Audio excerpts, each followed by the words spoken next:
अस्सलामुअलैकुम, क्या हाल है जी? ठीक ठाक। मैं अब्दुल्ला ते तुसी देख रहे हो जी AAS देसी व्लॉग। और जी तबीयत सेहत कैसी नहीं है? ठीक ठाक हो? सारे फिट फाट हो? अज दी अपडेट ये है कि जी ए देख रहे हो जी जुगाड़ी दरवाज़ा बनाया होया है। इधर हजे खुडे का जोड़ा ना पिंजरे का दरवाज़ा बनाना है, ये अनकंप्लीट है। दूसरा तुहानू दस्सिया सी कि इन्हां वास्ते लगावांगे जी असी पंखा, क्योंकि गर्मी आ गई है जी काफ़ी।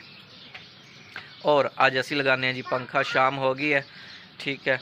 तो जड़ा ना पंखा लगाने और बाकी इंशाल्लाह जड़ा ना आहिस्ता आहिस्ता का काम जड़ा जारी रखांगे। और ये हमारी बेटी ज़ैनब भी आ गई है। अस्सलाम वालेकुम करो। कैसे हो?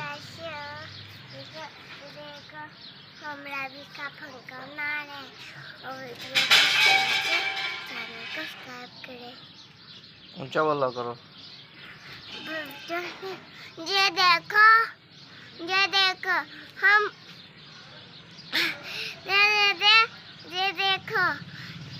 ये देखो हम रैबिट का घर पंखा बना रहे हैं। पंखा लगा रहे रैबिट का? हाँ। ठीक है, कहो चैनल को लाइक और सब्सक्राइब करें। और चैनल को सब्सक्राइब कर।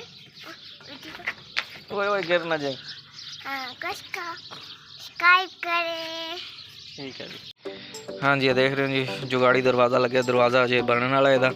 और एक अदद मेरे को है जी पंखा सोलर वाला। यह सोलर पंखा इन्हों के पिंजरे के लगावांगे। होर जी साढ़े कोल ए पई है जी इत्थे ए सोलर प्लेट पई हैगी। ए सोलर प्लेट नाल ए जिहड़ा पंखा है अटैच करांगे और इन्हों देवांगे जी खरगोशों को ठंडी ठंडी हवा। और असी लगाने जी अज पंखा, देखते हैं कैसा लगता है, सही लगता है कैसी हवा शवा। तो सुबह ही पता चलेगी, क्योंकि हम हो गया जी शाम। इन्होंने छोड़ दें घास खा लेंगे तो असी इन्हों के जोड़ा पिंजरे के पंखा लगाने फिटिंग करते हैं। यह सूरत हाल है जी पिंजरे की, यही करते हैं ज़रा सफाई तो फिर जोड़ा ना असी इत्थे अटैच करांगे पंखे नूं।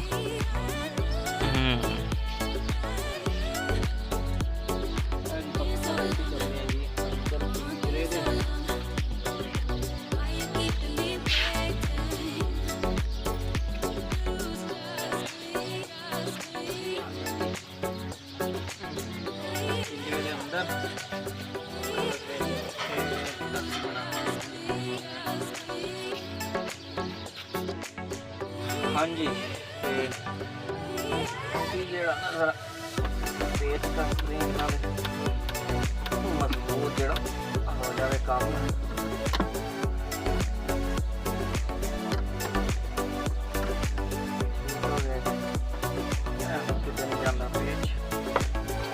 पंखा जो करेंगे अटैच ये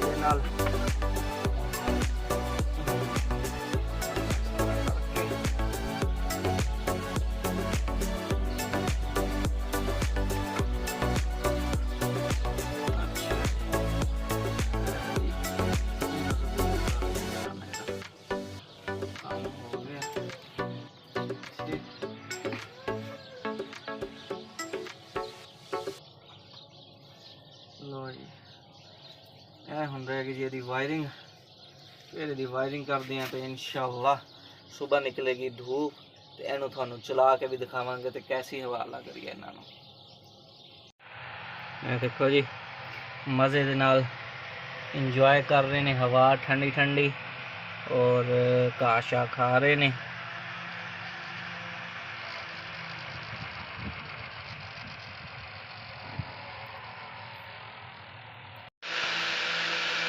हाँ जी, ये देखो जी मज़े नाल पे ने पंखा चल रहा है VIP करके।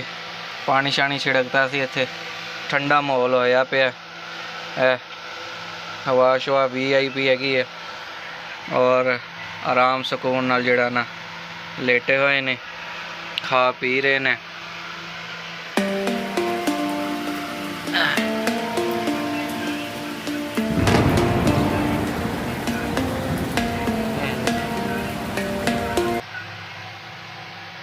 वीडियो पसंद आई है तो चैनल को लाइक और सब्सक्राइब लाजमी कर देना है जी, ताकि आने वाली वीडियो थोड़े को जल्द तो जल्द पहुँच सके।